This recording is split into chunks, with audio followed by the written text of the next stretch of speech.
വയനാട് ദുരന്തത്തിൽ അനാഥരായ 50 കുട്ടികൾക്ക് +2 വരെയുള്ള വിദ്യാഭ്യാസം സൗജന്യമായി നൽകാനുള്ള സന്നദ്ധത അറിയിച്ച് തൃശൂർ മാളയിലെ അൽ അസർ സെൻട്രൽ സ്കൂൾ. നാടിന്റെ ദുഃഖത്തിൽ സ്കൂൾ മാനേജറും പങ്കുചേരുകയാണെന്നാണ് ചെയർമാൻ PM ഖാദർ മീഡിയ വണ്ണിനോട് പറഞ്ഞത്. ബോർഡിംഗ് സ്കൂൾ കൂടിയായ അൽ അസർ കുട്ടികളെ ദത്തെടുക്കാനുള്ള നടപടികളുമായി മുന്നോട്ടു പോവുകയാണ്.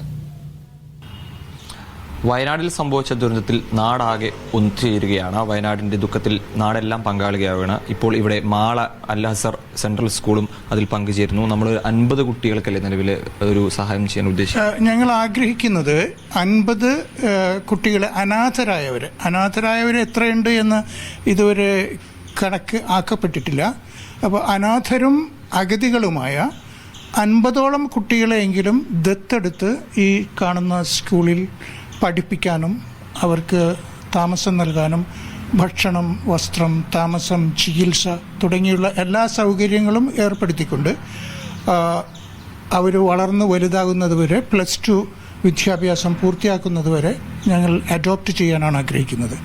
ഇതിൻ്റെ ഈ ഒരു ദുരന്തത്തിൻ്റെ വ്യാപ്തി എത്ര വലുതാണ് എന്ന് ഞങ്ങൾ നിങ്ങളുടെ തന്നെ സ്ക്രീനിലൂടെയാണ് കണ്ട് മനസ്സിലാക്കിയത്. അതുകൊണ്ട് ഞങ്ങൾക്ക് തോന്നിയതാണ് ഇതിൽ നമ്മൾക്ക് എങ്ങനെ ഇടപെടാൻ കഴിയും ഒരു സ്കൂൾ എന്ന നിലയ്ക്ക്. അപ്പോൾ ഞങ്ങൾക്ക് പെട്ടെന്ന് മനസ്സിൽ ഉദിച്ചതാണ് അനാഥരായ കുട്ടികളെ ദത്തെടുക്കുക എന്നത്. ഒരു അനാഥ എന്ന് പറയുന്നത്, ഒരു അനാഥ കരഞ്ഞാൽ ആ അനാഥയുടെ കണ്ണീർ തുള്ളി ചെന്ന് പതിക്കുന്നത് ഈശ്വരൻ്റെ കൈക്കുമ്പിളിലാണ് എന്നൊരു പ്രവാചക വചനമുണ്ട്. അത്രയും വിലപ്പെട്ടതാണ് ഒരു അനാഥയുടെ കണ്ണുനീർ.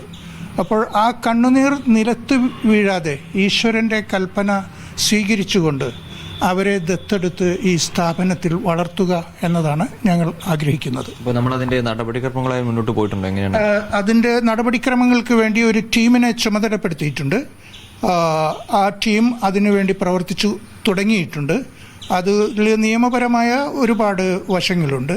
ആ വശങ്ങളെല്ലാം പൂർത്തിയാക്കി ആ കുട്ടികൾ ഇവിടെ, അല്ലെങ്കിൽ ആരെയാണോ നമുക്ക് സർക്കാർ ഏൽപ്പിച്ചു തരുന്നത്, അവരെ കൊണ്ടുവന്ന് ഇവിടെ പഠനം ആരംഭിക്കുമ്പോൾ ഞങ്ങൾ വീണ്ടും നിങ്ങളെ അറിയിക്കും. അങ്ങനെ നാടിന്റെ നാനാതുറയിൽ നിന്നുള്ള സഹായങ്ങൾ വയനാട്ടിലേക്ക് പ്രവഹിക്കുന്ന മനോഹരമായ കാഴ്ചകൾ കൂടി. കാര്യം, മനുഷ്യത്വം നഷ്ടപ്പെടാത്ത ഒരുപാട് ആളുകൾ നമുക്കിടയിലുണ്ട്.